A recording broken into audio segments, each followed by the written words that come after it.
Hi everyone, today I'm going to show you how to make these delicious butter bacon cookies.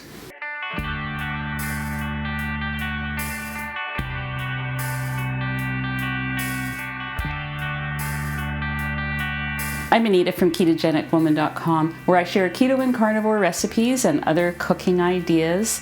If you are new here, welcome. I hope you check out some of my other videos and my website. I am doing this keto and carnivore cooking. It has helped me to lose over 130 pounds. I hope you join me on this journey as I get to my goal weight. For those of you who have returned, welcome back, and I hope you enjoy today's video. Okay, so what is in these butter bacon cookies? They are carnivore, you can have them on keto, but specifically I want them for high fat carnivore, 80-20. So that is what I'm doing this month, and that is what these cookies are all about. They are not sweet cookies, they are carnivore cookies, but they are delicious. I made some this morning and I just knew I had to show you how to do it. So what's in them? Bacon. 6 pieces of bacon is how I made mine this morning, and you of course can tweak this and add things to it. 1 stick of unsalted butter is going to be in this. You can use salted, but I thought with the salted bacon that it might be too much, so I chose unsalted. I'm going to get out my bacon. And this is probably why Teddy is right at my feet, because he knows I've got the bacon. This is my purse bacon. There are 6 pieces here. I know it looks small, but when I make them, I fold the pieces of bacon over so I can fit more on a sheet. So these are 6 full slices just folded over. Also in this, and this is where you can tweak it as well. I have put in my first batch from this morning, I put leftover chuck roast. And so what is great about this recipe is it's perfect for leftover meats. If you've got a bunch of bits and pieces of leftover meats in your fridge, I know how that happens. It just happens. This is a perfect way to use them up because you can add, your butter and your bacon are the base of this cookie or bar. You can make bars. You can add any bits of leftover meat you want to it to just make it, customized to you and what you have in your fridge. Teddy. Okay, maybe I'll give Teddy a piece of beef. Good dog. Go find a toy to play with. So I'll be measuring out 6 ounces of leftover beef. Like I said, you can add whatever you like to it. And I'm also going to be using some of the bacon fat that I drain off when making my purse bacon. And lastly, it's not just going to be melted butter, although you could totally do it that way. You could just take something like this, melt your butter. It's going to be browned butter, just because of that extra flavor that it adds. So before we go over to the stove, I just wanted to tell you your options. I'm going to put mine in here because I like the big flat cookies. You could make pretty shapes. You could just make, cupcakes. You could put it all in here and then just divide it into 6 or 8 pieces. You could double the recipe and put it in a bigger, just a regular pan, and then cut the piece, divide and cut the pieces out. There's not going to be any cooking here other than browning the butter. The bacon is already cooked and the leftover meat is already cooked. So let's go over to the stove and brown this butter, and I'll show you how it all comes together. Okay, so I'm just gonna throw my stick of butter into the frying pan. It's best to brown butter on medium to medium low. With this stovetop, I always have to turn it on high just to get things going because it takes so long.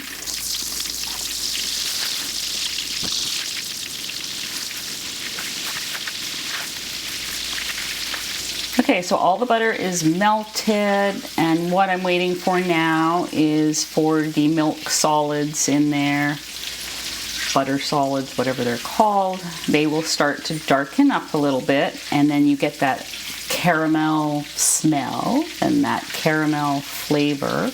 I mean, this is basically how you make brown butter bites. This is going to be like brown butter bites on steroids or something.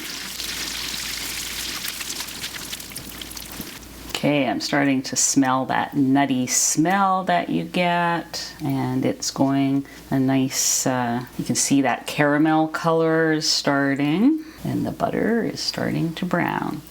Okay, so then once the butter starts to brown or gets to about where you like it, I'm turning it right down to a low setting, and I'm putting 4 tablespoons of bacon grease in here. This is a good way to use up some of that bacon grease that you all, I know, are collecting. I've always got lots of it too.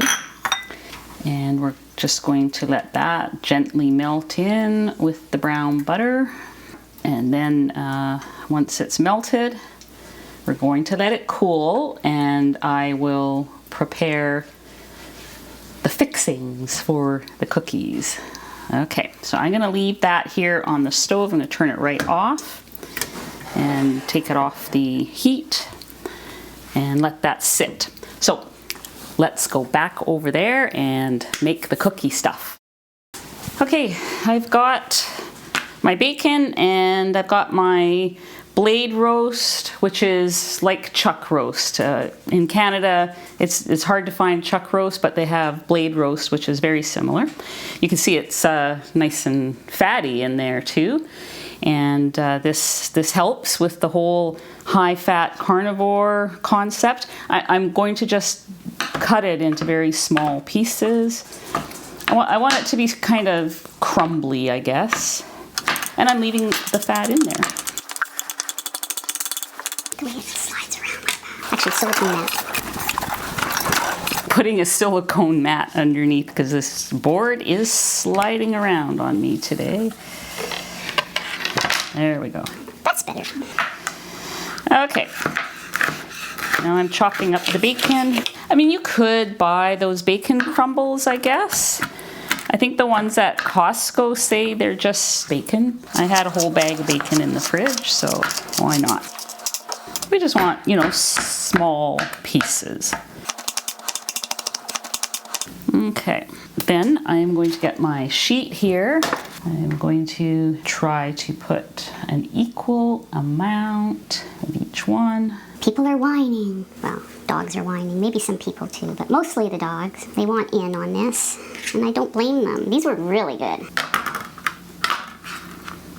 Okay, it kind of looks even to me. I mean, in the end, it doesn't really matter. I mean, the whole thing, you know, I was playing with the macros earlier, like, you know, what would it be if I added more of this or more of that? And, you know, it's going to be in around 85 to 90% fat.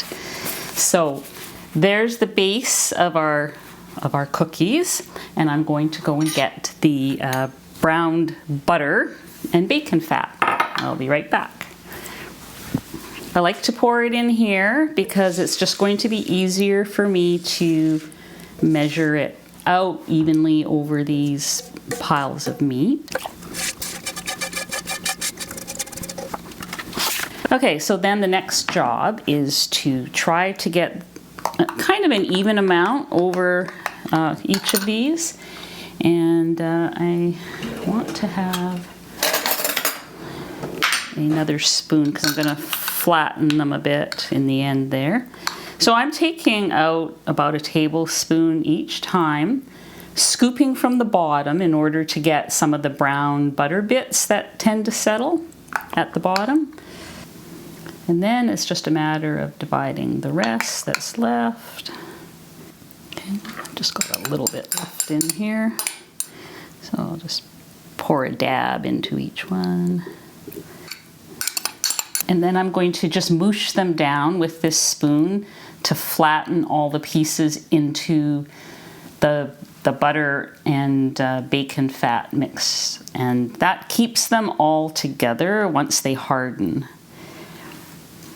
Okay, so there they are. I'm going to put them in my freezer for about an hour. They will be completely hard. So we can talk about storage for a moment. This is similar to the beef and butter cups I made the other day that had the ground beef in them. The storage is the same. I mean, you can just keep them in the freezer if you like, or you know, depending on how quickly you eat these up, you can put them in, like once they've hardened, you can put them in a container, an airtight container or a Ziploc bag and keep them in your fridge. And then just take it out. I mean, they kind of soften fairly quickly. So I wouldn't eat them from the freezer, because from the freezer, everything will be frozen, it'll be hard. So definitely, if you are keeping them in the freezer, take them out in the morning, however many you're going to use, put it on a plate in the fridge. I have taken them to work in my insulated lunch bag in a little baggie. And they're perfect, you know, by the time I go to eat them. So let's get these hardened up and we'll meet you back here to have a taste test. Okay, these are done. They have been in the freezer for about an hour. All the fat is solidified. You can kind of see there. So what I'm going to do is I'm going to pop them out and put them in my freezer baggie here, or storage baggie. This batch I will keep in the freezer because I've got 5 of them in the fridge right now. So yeah, I'll do that when we're done here, but this is going to be part of my lunch today. So you can kind of see, this one is refrigerator temperature. I just took it out. But I think it's edible. Yeah. It's so good.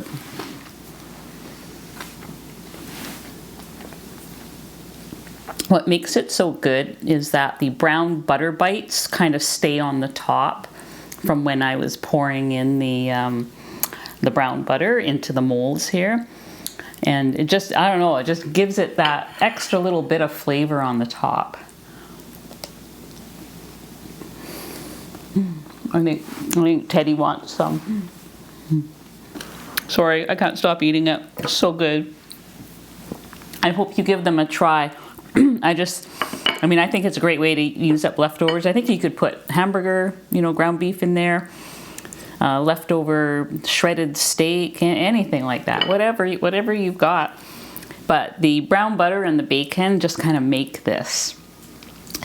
So yeah, give it a try, and I will put up the macros. I haven't got my little chart with the macros, but I'll put the macros up there because I know a lot of you are tracking right now, trying to do this 80-20 and trying to make sure you get up into that range. And I'm right there with you. And so I'll also put it down below in the video description. And we'll see you on the next video. Oh, is he waiting? He's waiting. All right, Teddy. Let's see if you like my cookie. Oh, yeah. So good. Get away!